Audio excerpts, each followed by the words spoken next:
আজকে আমরা আলোচনা করব আজ আমরা গ্রামীণ বাংলার ঐতিহ্যবাহী পিতল ও কাঁসার থালা বাসন নিয়ে আলোচনা করব তাহলে চলুন ভিডিওটি শুরু করা যাক।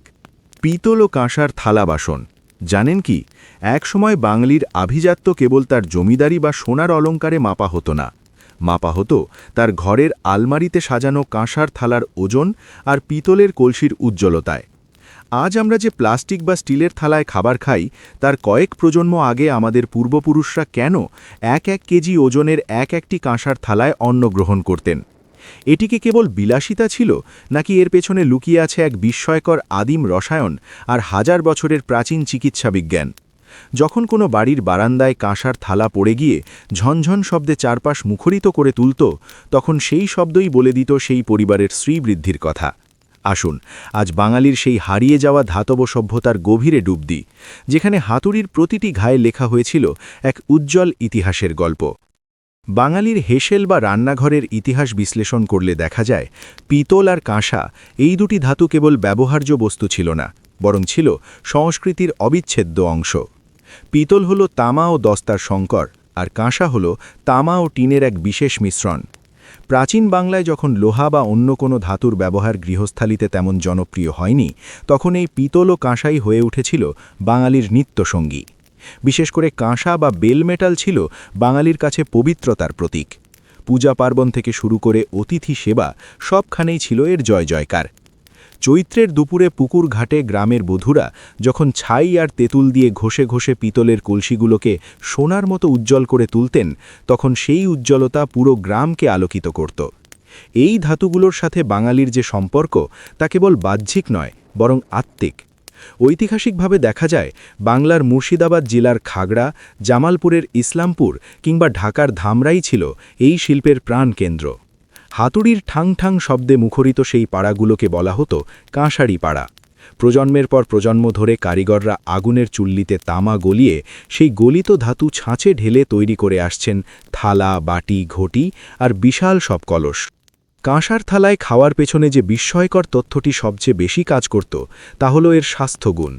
প্রাচীন আয়ুর্বেদ শাস্ত্রে বলা হয়েছে, কাঁসার পাত্রে খাবার খেলে তা শরীরের রোগ প্রতিরোধ ক্ষমতা বাড়ায়। বিশেষ করে পেটের সমস্যা দূর করতে কাঁসা অদ্বিতীয়। কাঁসার পাত্রে রাখা পানি দীর্ঘক্ষণ থাকলেও তা জীবাণুমুক্ত থাকে। অন্যদিকে পিতলের পাত্রে রান্নার চল ছিল প্রাচীন বাংলার বনেদি পরিবারগুলোতে। পিতল তাপে দ্রুত গরম হয় এবং দীর্ঘক্ষণ তাপ ধরে রাখতে পারে, যা ছিল সেই সময়ের ধীর গতির রান্নার জন্য আদর্শ। বাঙালির সামাজিক উৎসবগুলোতে পিতল ও কাঁসার গুরুত্ব ছিল আকাশচুম্বী। বিংশ শতাব্দীর মাঝামাঝি পর্যন্ত কোনো মেয়ের বিয়েতে তত্ত্ব বা যৌতুক হিসেবে কাঁসার থালা বাসন দেওয়া ছিল বাধ্যতামূলক। যে কনের সাথে যত বেশি ওজনের কাঁসার বাসন আসত, শ্বশুরবাড়িতে তার মর্যাদা তত বেশি হতো। অন্নপ্রাশনে শিশুর সামনে রূপার বদলে অনেক সময় কাঁসার বাটি রাখা হতো, কারণ এটি শিশুর হাড় মজবুত করতে সাহায্য করে বলে বিশ্বাস করা হতো। আবার জমিদারদের আসরে যখন পিতলের পিল সুজে প্রদীপ জ্বলত, তখন সেই হলুদ আলো আর পিতলের আভা মিলে এক মায়াবী পরিবেশ তৈরি করত। একটি কাঁসার বাসন তৈরির প্রক্রিয়াটি অত্যন্ত জটিল এবং শ্রমসাধ্য।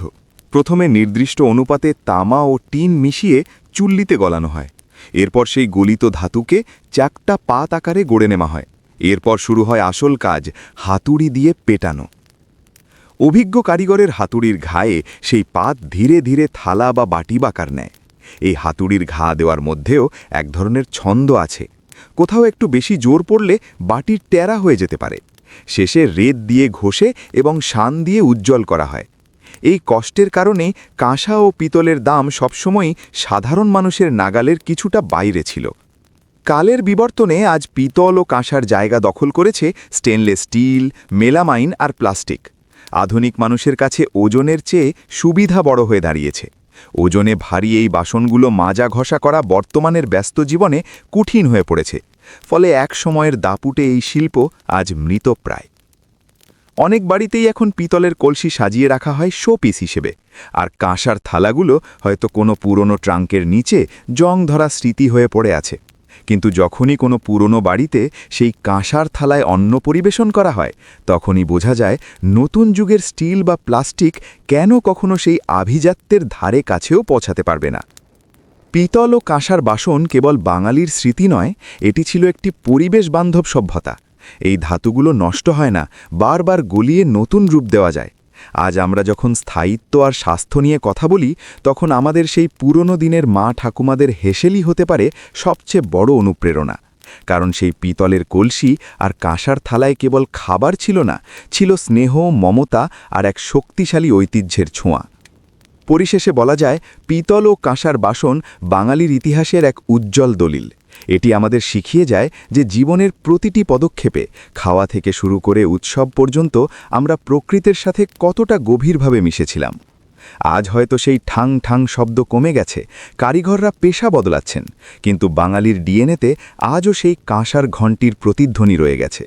যতদিন বাংলার সংস্কৃতি বেঁচে থাকবে, ততদিন পিতলের উজ্জ্বলতা আর কাঁসার আভিজাত্য আমাদের গৌরবান্বিত করবে। আপনার কি মনে পড়ে ছোটবেলায় কাঁসার থালায় খাওয়ার সেই অদ্ভুত শীতল অনুভূতি, কিংবা পিতলের কলসির সেই জাদুকরী উজ্জ্বলতা? আমি কি আপনাকে কাঁসা ও পিতলের গুণাগুণ নিয়ে আয়ুর্বেদের সেই বিশেষ তথ্যগুলো, কিংবা বাংলার বিখ্যাত খাগড়ার কাঁসার পেছনে রোমাঞ্চকর ইতিহাস সম্পর্কে আরও বিস্তারিত জানাতে পারি? ভিডিওটি দেখার জন্য ধন্যবাদ, এবং পরবর্তী ভিডিও দেখার জন্য চ্যানেলটি সাবস্ক্রাইব করতে ভুলবেন না।